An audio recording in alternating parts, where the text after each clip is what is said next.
Okay, so you should have already watched the pre and early Byzantine lecture, and today we're going to talk about the Middle and Late Byzantine. If I can get my slideshow to cooperate and skip through to what we're talking about. So if you haven't watched the pre and the early Byzantine, go back and watch that first, and this will make more sense to you. Ooh, this is really not wanting to cooperate right now for some reason. Okay, so we're in the Byzantine era. It's kind of the continuation of Rome, sort of the Rome Empire 2.0, basically. And we talked about one of the biggest differences now is that Christianity has become a major religion, and so we have that subject matter. Okay, so there's Emperor Justinian. We talked about him quite a bit last time. And there's Hagia Sophia, one of the most famous buildings from the Byzantine era. It's in Constantinople, which is Istanbul. We talked about Ravenna, which is in Italy, where we have lots of wonderful mosaics. Okay, and so now we're going to start in talking about the Middle Byzantine.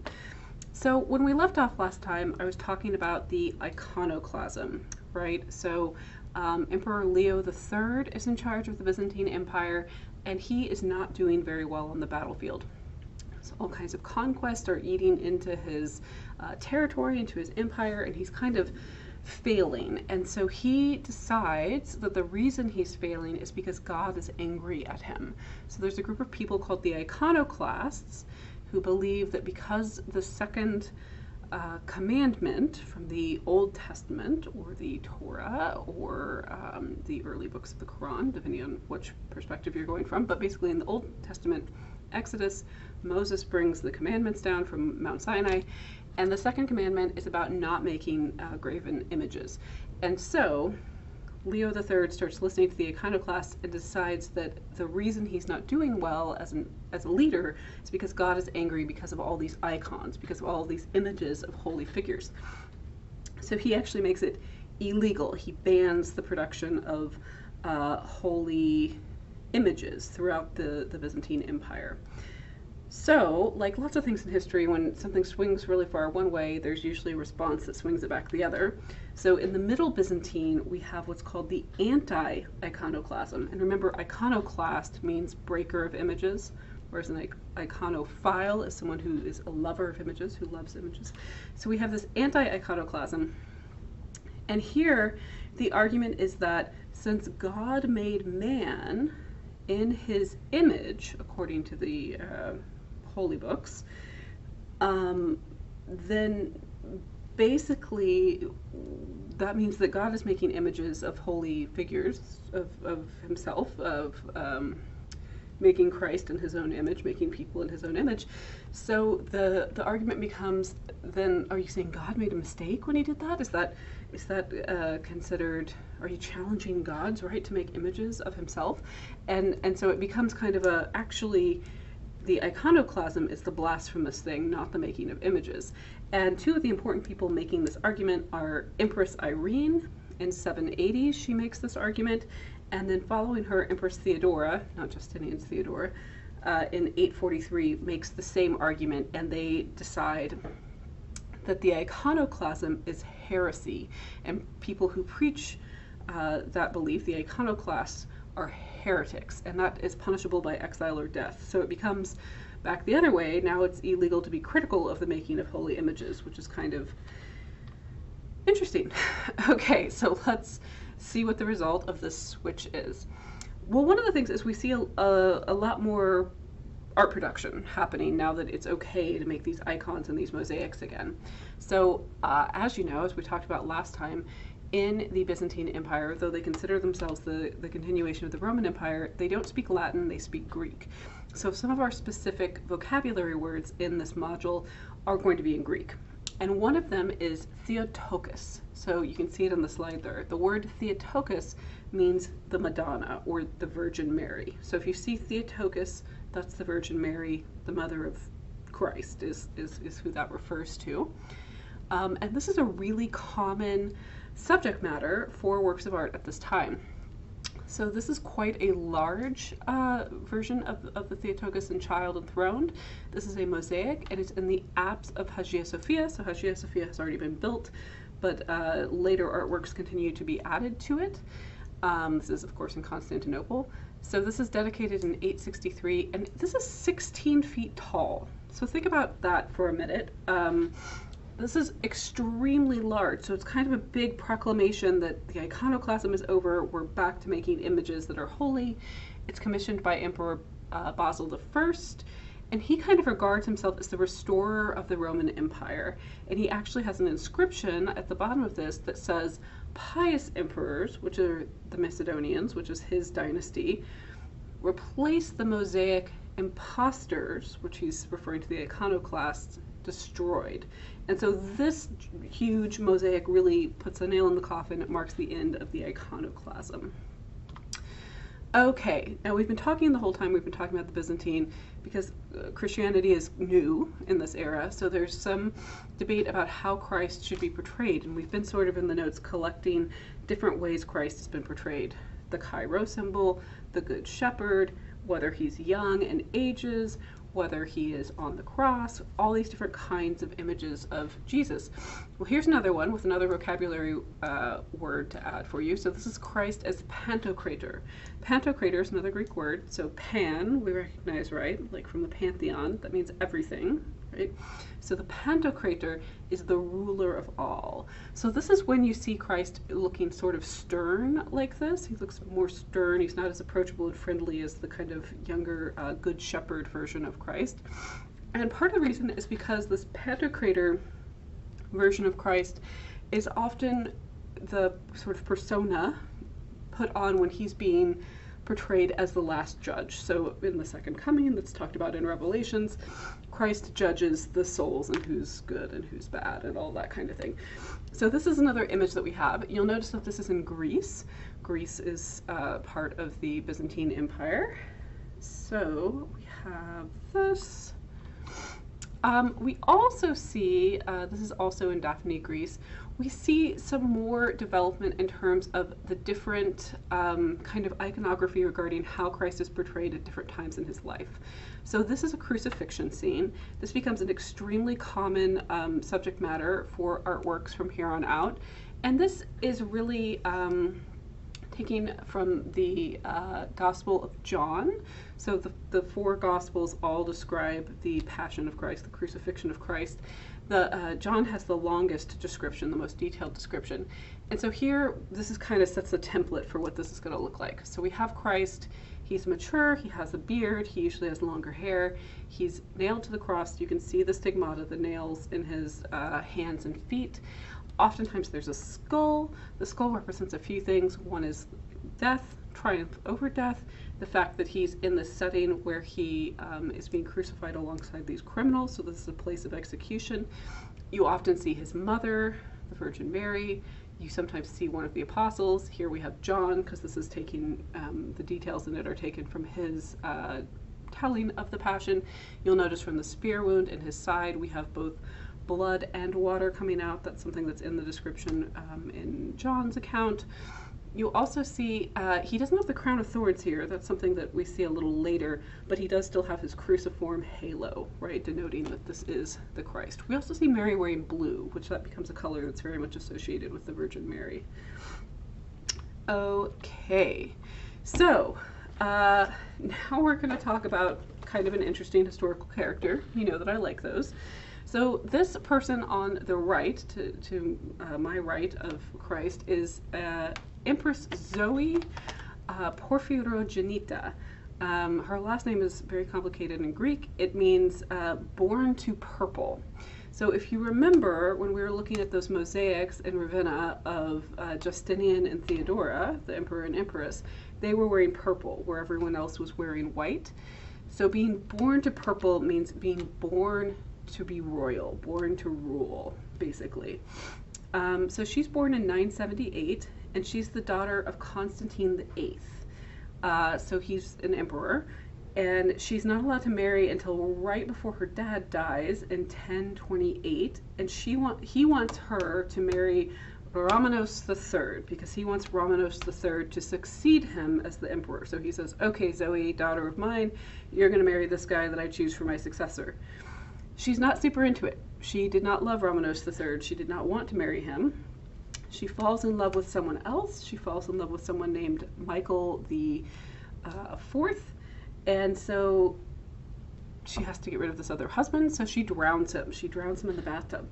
So she gets rid of this husband, and the same day of his death, she claims it's an accident, the same day of his death, she marries Michael the Fourth, so he now becomes the emperor. Okay, so we have two emperors so far that are in their seats because of Empress Zoe.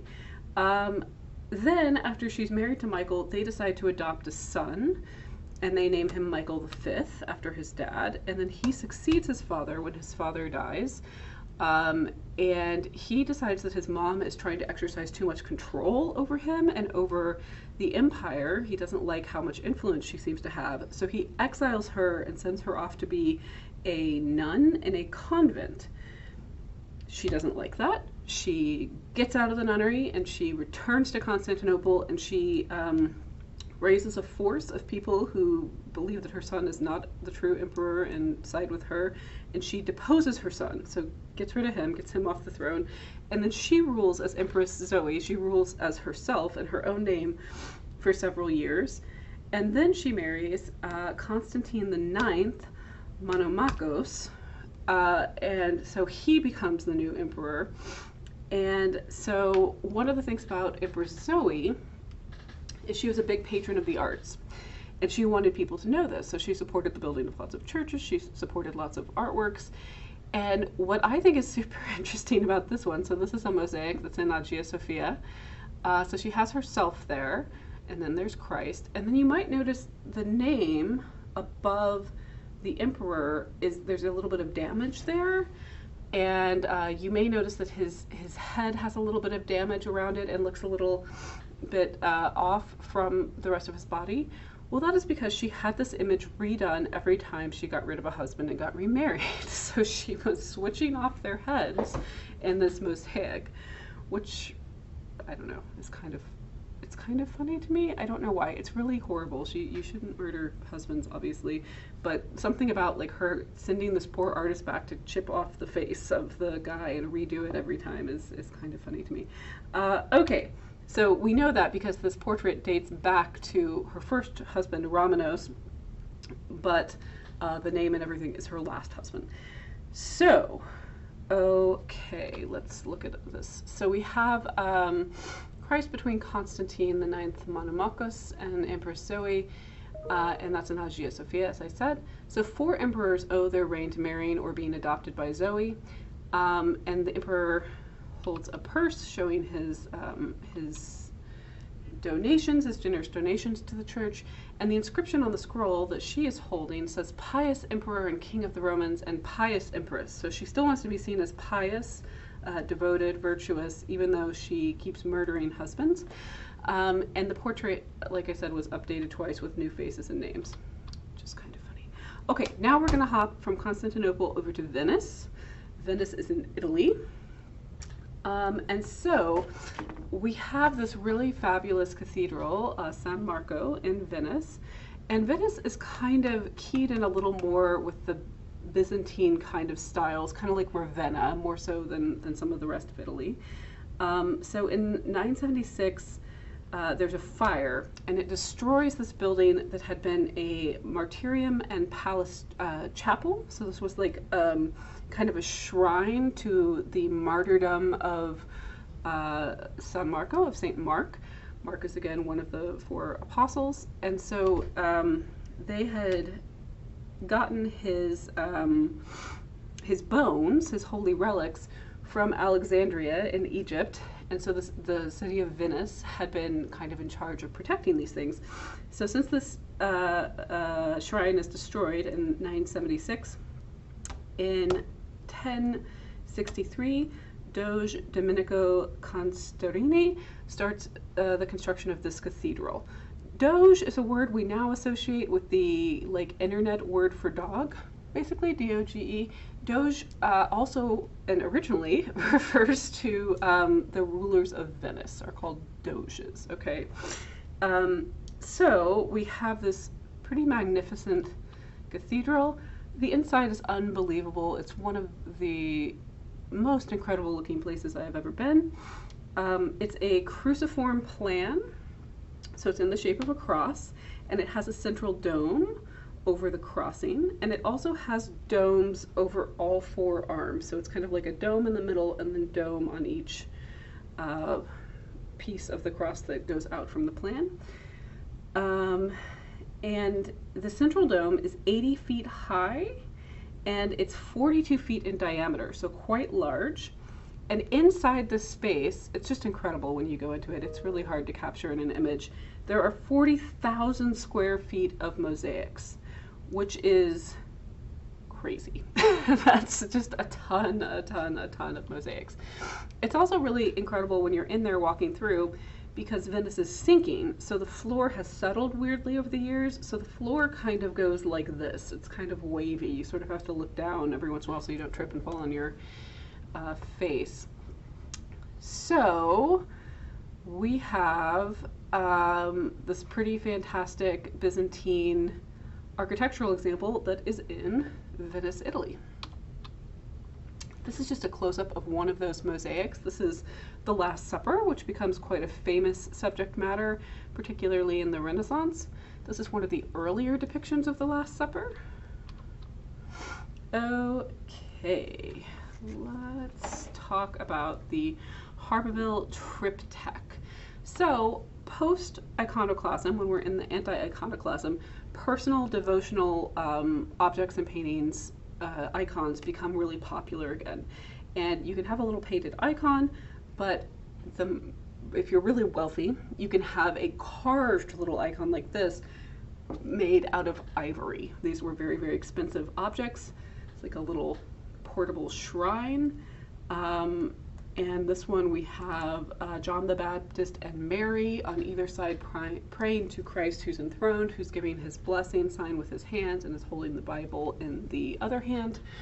This is pretty typical of this form of art for the time. Okay, then we have, this is from Neretzi, Macedonia, and this is a pretty big departure from what we've seen so far in the Byzantine period. So this is the Lamentation. So we start seeing these kind of general scenes, narrative scenes from stories in the Bible that become really popular and become thematic and get repeated over and over. So we have the Crucifixion is one of them that we've looked at. We'll look at the Enunciation in a little bit, and this is the Lamentation. So lamentation means to grieve, the lament, to grieve and to mourn. And so this is always a very sad depiction. This is Christ after he's been crucified, after he's been killed.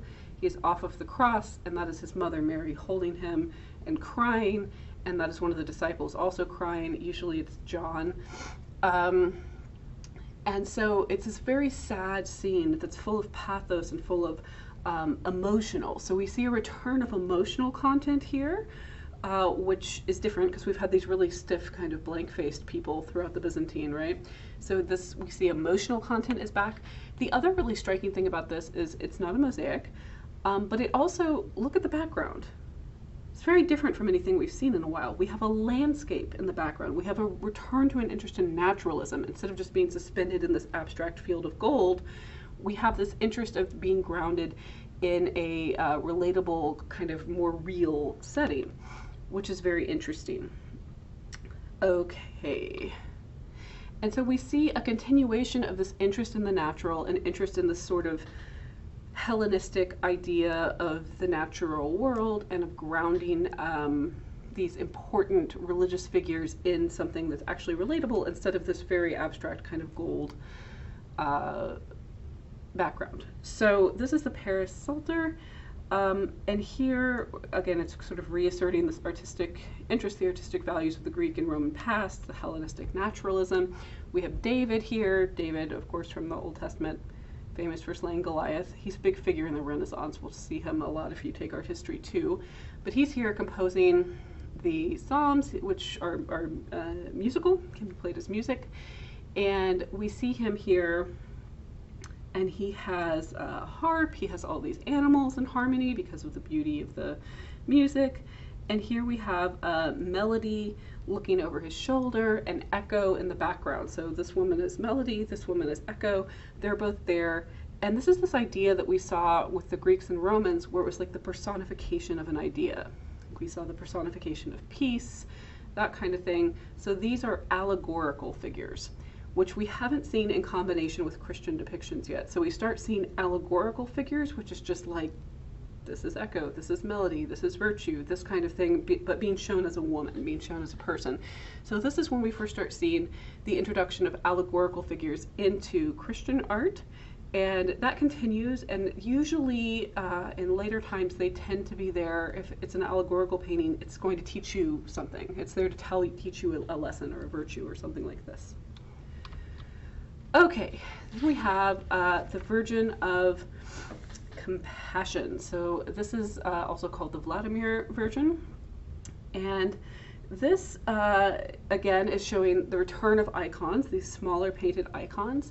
This is an extremely famous one, so this is tempera on wood, and though the Christ child looks bizarre in this, it looks like someone just stuck a head on this sort of worm form body, but look at his face. He's looking up at his mother very tenderly.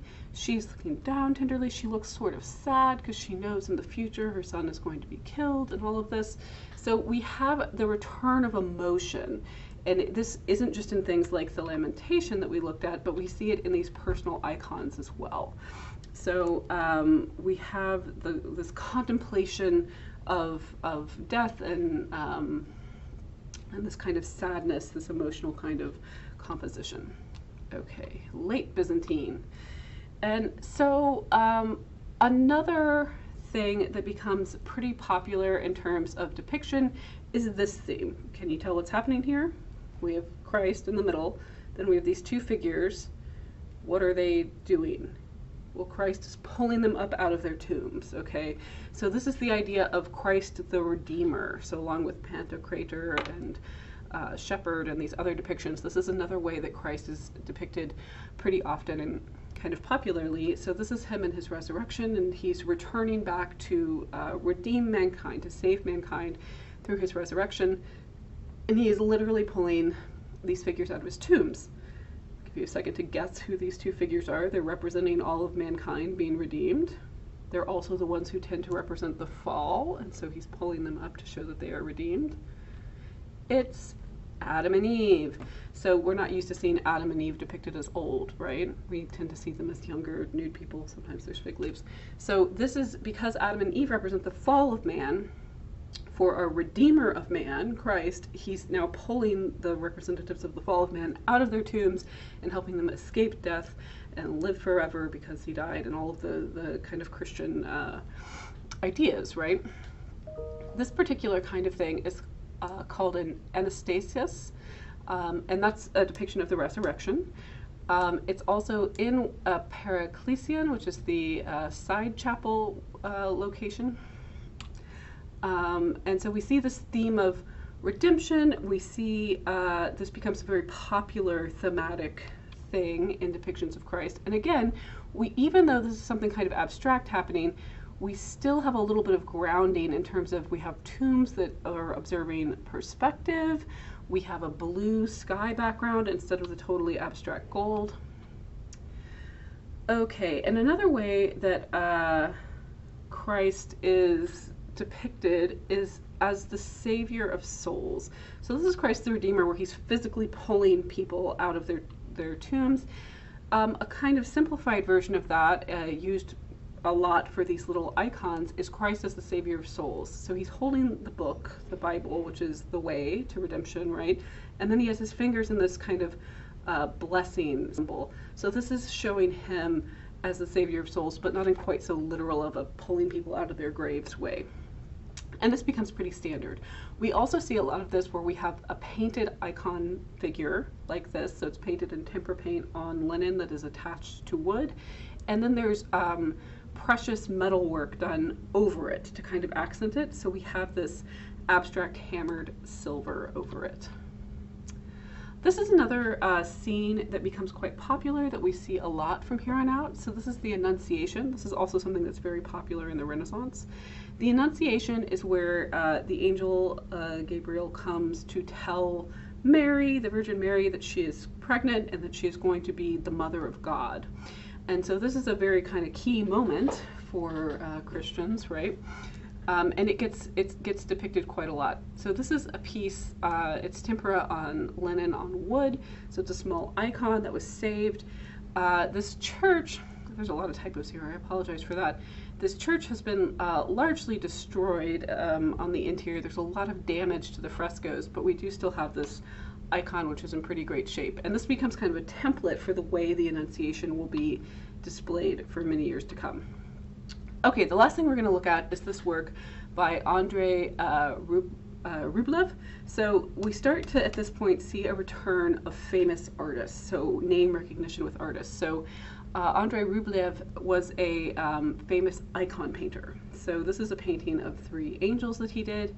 He's Russian, and he is pretty well known. So we start seeing the return of artists being associated with certain styles and certain kinds of work, and people wanting work by that artist.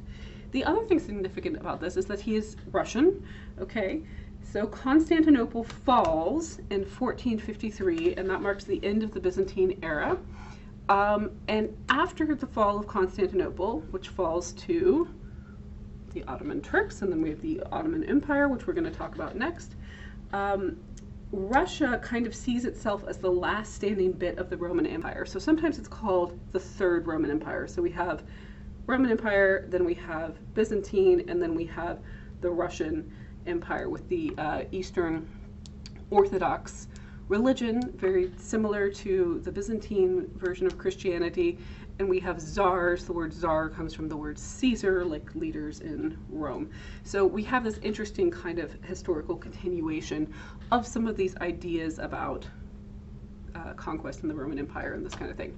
Okay, next time we're going to talk about the Islamic world and the influence of Islamic art in Europe. Okie dokie.